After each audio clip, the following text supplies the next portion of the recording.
चेहरा था, लेकिन कुछ ऐसी भी हुई तो आत्मा ने परिणत किए। आत्मोनिशी आत्मा युवा अपने भाग में ये जुड़ाई है, ऐसा कुछ हमको हुआ। पता नहीं सबसे आगे उठा है। तो अग्नि आपको नाद कर रही है, आपको कह रही है कि तुम भी मेरे जैसे बनो। बोले मैं प्रकाश दे रही हूं। अग्नि क्या दे रही है हमको? प्रकाश दे रही है और ऊष्मा दे रही है और अपने देव की ओर जा रही। इसीलिए ये यजमान तू भी आगे बढ़। संविदा कह रही है देख मेरा समर्पण देख। यजमान को धीरे से संविदा क्या कह रही है? मेरा समर्पण देख। मैं इतना समर्पित हो गई हूं कि मेरे अंदर से जो अग्नि छुपी हुई थी, मेरे अंदर जो ऊर्जा थी, वो मेरे समर्पित होते ही काम आ गई और मैं देवताओं की प्यारी बन गई। क्योंकि अग्नि कहां से निकली? संविधा के समर्पण से। और वो जो कठोर थी, थोड़ी देर में मख बन गई। क्या बन गई वो संविधा? मख। इस यज्ञ की राख को जब ऐसे आप करके देखिएगा ना, तो क्या गुलाब का फूल इतना मुलायम, इतनी मुलायम हो जाती है मख ऊपर से सफेद सी। तो ये संविधा हमें क्या कहती है कि हमारे जीवन में भी उस ज्योति के प्रति, अग्नि के प्रति जो हमें ऊपर ले जाती है, उसके प्रति सदैव हमें क्या होना चाहिए? समर्पित होना चाहिए। मैं भी समर्पित होकर के रहूं। अब आपके सामने लाइन में खड़ी है सामग्री, बोलिए देख भाई सुरेंद्र, ताल तब लगेगी, बात तब बनेगी, मुझे देख मैं संगठित हूं। सामग्री में क्या है? संगठीकरण, संगठन, इष्ट पुष्ट विष्ट रोगनाशक सारे पदार्थ उसके अंदर है।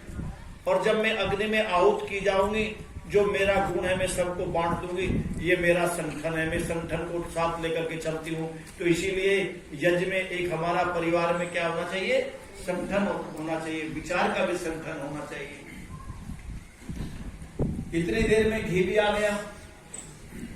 आपने घी की आहुति दी। घी ने कहा देख यजमान मेरी तरफ देख, मेरे अंदर स्नेह भरा हुआ है। सामग्री के अंदर क्या था? संगठन। संविधा के अंदर समर्पण। अग्नि के अंदर गति और घी के अंदर स्नेह, प्यार। मैं तुझसे बहुत प्यार करती हूं। जैसे आप घी डालते हैं तो अग्नि ऐसे निकलती है। तो यजमान के अंदर क्या होना चाहिए? बोले घी स्नेह का प्रतीक है, तो हमें परमपिता परमात्मा के प्रति, समाज के प्रति स्नेह पूर्वक काम करना चाहिए। और तीसरी बात कही, चौथी बात कही कि स्वाहा इस यज्ञ का आत्मा है। अगर आप इतना होने के बाद भी आपके जीवन में स्वाहा नहीं है, तो ये सब निरर्थक है। आप जब भी स्वाहा करो तो आपके जीवन में ये गुण आने चाहिए।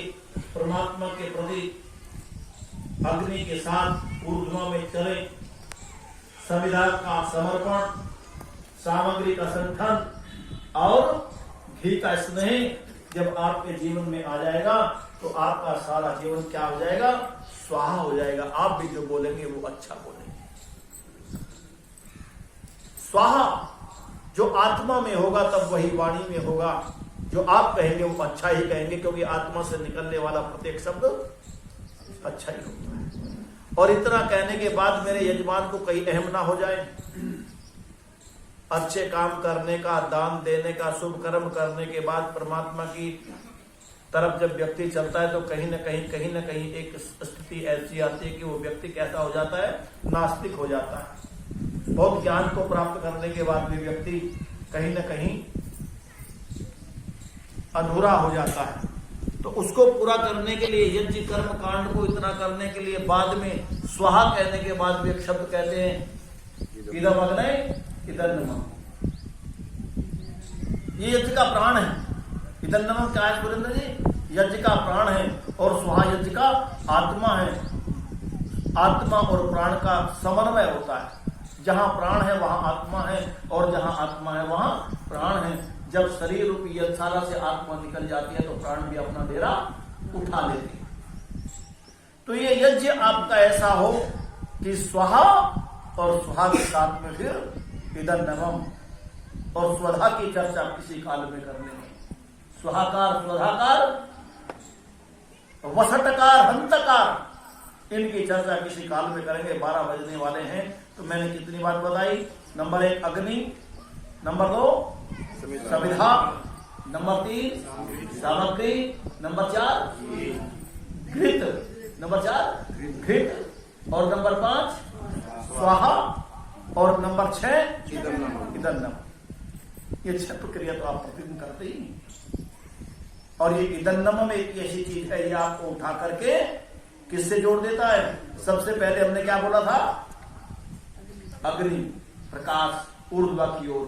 जब व्यक्ति के अंदर इदन्नमम की भावना आ जाती है तो ये यहां से वहां, तो इदन्नमम को, इदन्नमम, ये इदन्नमम का सिरा है और ये अग्नि का सिरा है, यानी कि छोर है।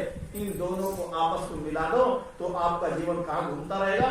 संगठन में घूमता रहेगा, समर्पण में घूमता रहेगा, स्वाहा में घूमता रहेगा और स्नेह में बना रहेगा। आपका यज्ञ आहार निश, दिन रात, सोते बैठते उठते जागते, ये बाहर का यज्ञ आपका कैसा बन जाएगा मेरे भाई? बोले आंतरिक यज्ञ बन जाएगा। उसको कहते हैं आंतरिक यज्ञ। आंतरिक यज्ञ कितना समय लगता है? शब्द का सार समझ में आ जाए। यज्ञ का सार क्या है? सुरभिर वही यज्ञ सार, यज्ञ की जो सुगंधी है वही यज्ञ का सार है और विचारों की जो सुगंधी है वही यज्ञ का सार है। तो इन्हीं शब्दों के साथ देवेंद्र जी ने छोटा सा विषय दे दिया।